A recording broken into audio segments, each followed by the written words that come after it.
think London would be an obvious place to go fossil hunting, but actually the rocks here are jam-packed full of them. We're on Waterloo Bridge, and we are looking at the limestone that makes up the sides of the bridge.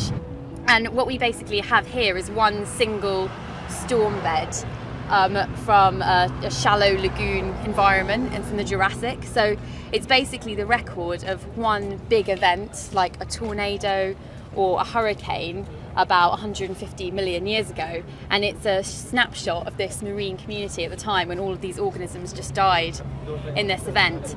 And so you've got some lovely things in here. You've got various oyster shells with all of these sort of layers of calcite which are built up as the animal's grown. And then you've got some slightly more unusual things in here. You've got these things called coralline algae.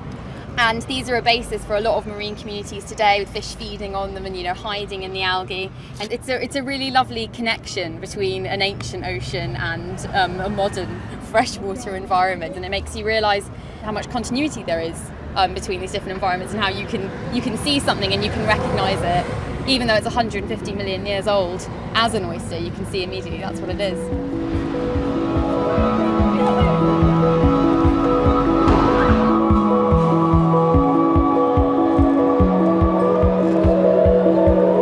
We're at St Paul's Cathedral.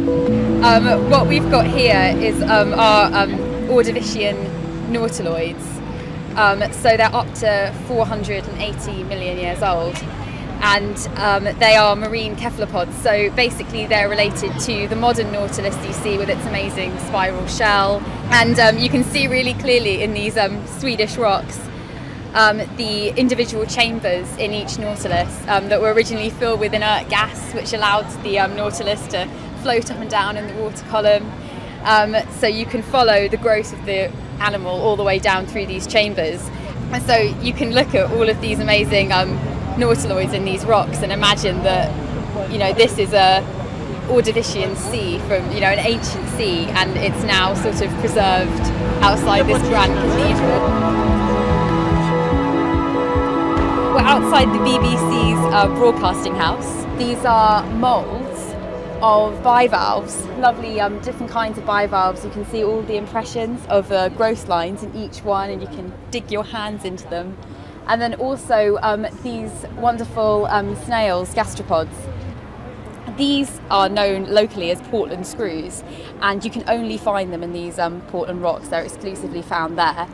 And I think what's just really nice is the variety of the size that you have them just everywhere, all over the wall, and you can really just grab at them and look at them.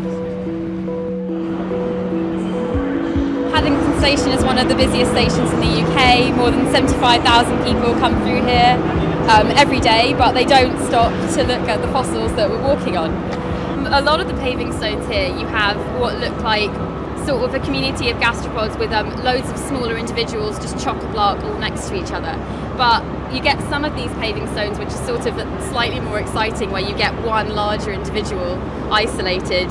These ones have been sliced through. If you imagine a snail shell like this, they've been sliced through like that, and you're seeing all of the chambers going from the bottom to the top of the animals. I would really advise, like, when people come to the station, instead of just sort of walking straight through to your train, take an extra, you know, few minutes and really get sort of close down to the ground. Pick any spot really, and just start having a look around for these objects. And I think that once you've seen one, you'll start to see a whole lot more of them.